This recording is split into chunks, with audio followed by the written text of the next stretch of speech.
Sering sekali diberitakan Partai Komunis China memberangus Islam. Yang Muslim katanya dipaksa untuk menjadi ateis, menjadi komunis yang makan babi. Masjid-masjid konon juga dirobohkan. Tapi mari kita diskusikan beberapa hal ini. Menurut saya akan sangat problematis jika kita tetap bersikukuh memandang permasalahan keagamaan di China pasca kewafatan Mao Zedong memakai apa yang oleh Xi Jinping sebut sebagai lengcan siwei alias mentalitas perang dingin. Mentalitas perang dingin ini gampangnya adalah mentalitas yang menganggap negara yang berideologi komunisme sudah barang tentu selamanya akan berada dalam hubungan diametral dan antipati terhadap agama. Ya, katakanlah Islam khususnya. Fatwa masyhur Karl Marx yang menyatakan bahwa agama adalah candu masyarakat senantiasa dijadikan dalil pembenar. Tapi apakah benar begitu? Secara historis, benar bahwa sepanjang satu dekade revolusi kebudayaan di bawah komando Mao Zedong, telah terjadi vandalisme dan persekusi massal membabi buta terhadap rumah-rumah ibadah dan tokoh-tokoh agama tanpa terkecuali di China sana. Jangankan agama dari luar, kepercayaan dari negeri sendiri pun dihajar habis-habisan.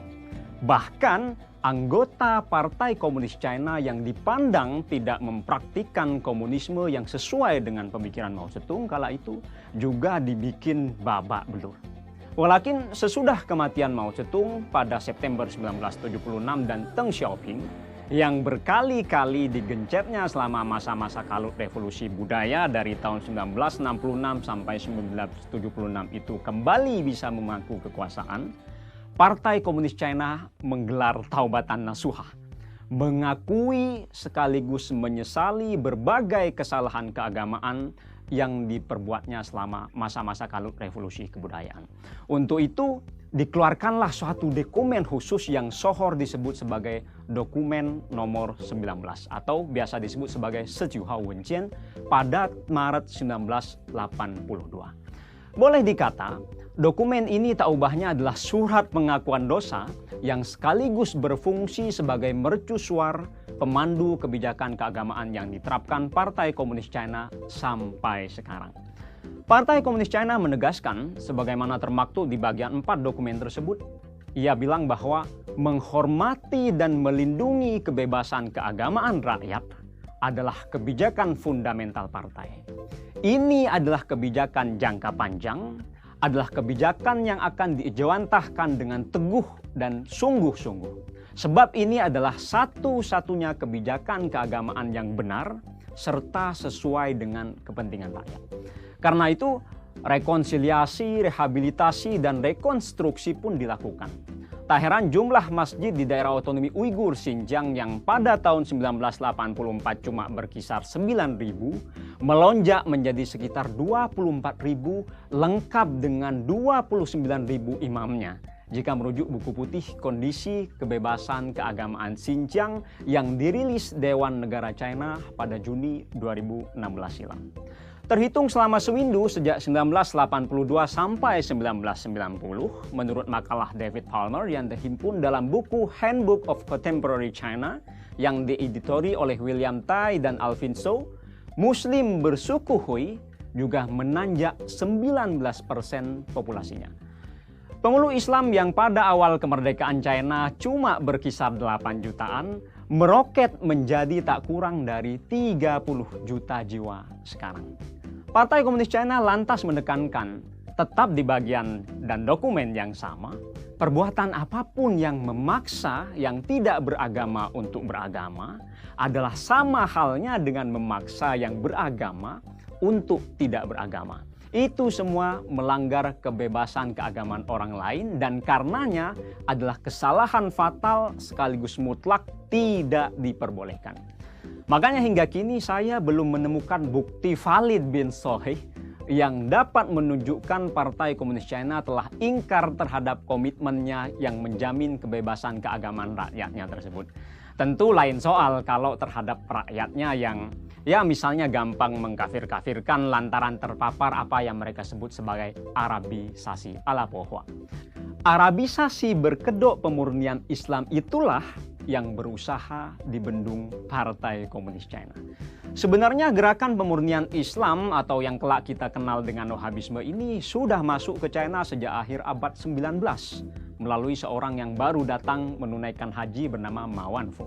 Dan sekarang saya dapat info dari esai Profesor Beijing Foreign Studies University yang bernama Xue Qingko yang menulis makalah berbahasa Arab dengan judul Ta'ammalat Haul At-Tatarruf Ad-Dini wal Islamofobia fi Sin, yang artinya refleksi tentang ekstremisme agama dan Islamofobia di China, yang terbit di harian Al-Hayat pada 30 Agustus 2017 silam. Dia menyebutkan Muslim China yang terpengaruh pemikiran fundamentalisme Sayyid Qutb dan Abul A'la Maududi sehingga menolak kontekstualisasi dan sikap kritis terhadap teks-teks ilahi, jumlahnya tidaklah sedikit di China sana.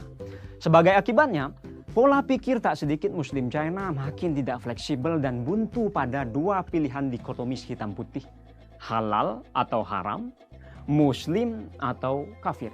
Walhasil, ini yang disesalkan Xue Qingko, citra Islam di mata kebanyakan masyarakat China berubah dari agama yang terbuka ke yang tertutup, dari yang toleran ke yang intoleran, dari yang moderat ke yang ekstrem, dari yang memudahkan ke yang menyulitkan.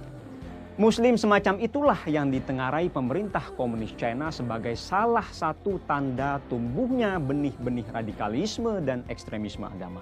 Sebaliknya, radikalisme dan ekstremisme agama dikhawatirkan akan menyuburkan Islamofobia di kalangan masyarakat China yang acap dicap kafir karena hidup di negara togut oleh mereka itu.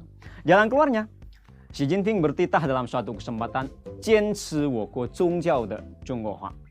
Istiqomahlah dalam melakukan sinoisasi agama-agama di negeri kita, kata Xi Jinping. Sinoisasi agama yang di dalamnya termasuk sinoisasi Islam yang dicanangkan Xi Jinping sebagai panacea Arabisasi itu sebenarnya bukanlah barang baru. Bagi saya, Xi Jinping hanya mendaur ulang apa yang sudah digodok cendekiawan-cendekiawan Muslim China sejak zaman dinasti Ming. Ya, seperti Wali Songo di Indonesia yang berusaha menyebarkan Islam dengan merangkul kearifan lokal, dai-dai Islam di China waktu itu juga giat menyelaraskan ajaran Islam dengan kebudayaan China. Maklum, mubaligh China itu lebih mementingkan esensi ketimbang ngotot mempertahankan simbol dengan emosi. Mereka misalnya tidak mempermasalahkan bentuk masjid dibikin lebih menyerupai kelenteng, alih-alih berkubah lengkap dengan bintang dan bulan sabit seperti di Arab sana yang notabene tempat lahir agama yang mereka imani. Akan tetapi, mirip dengan di Indonesia, belakangan ini di China juga mewabah kaum-kaum tertentu yang menolak apa yang oleh Gus Dur sebut sebagai pribomisasi Islam yang akomodatif, yang inklusif, dan toleran terhadap yang liar.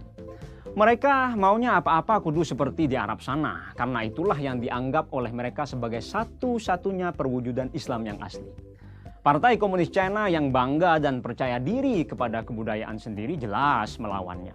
Partai Komunis China mengamini petuah Bung Karno, saya pikir. Kalau jadi Islam, kata Bung Karno, tidak perlu menjadi orang Arab. Karena itu, perobohan-perobohan masjid di China memang adalah fakta yang tidak patut dan memang tidak pernah dinegasikan keberadaannya oleh pemerintah Komunis China. Tapi ya itu tadi, perobohan-perobohan itu utamanya dilakukan terhadap masjid-masjid yang bentuk bangunannya dianggap kelewat ke Arab-Araban. Sementara yang berarsitektur lokal tetap akan dibiarkan atau bahkan dilindungi oleh negara.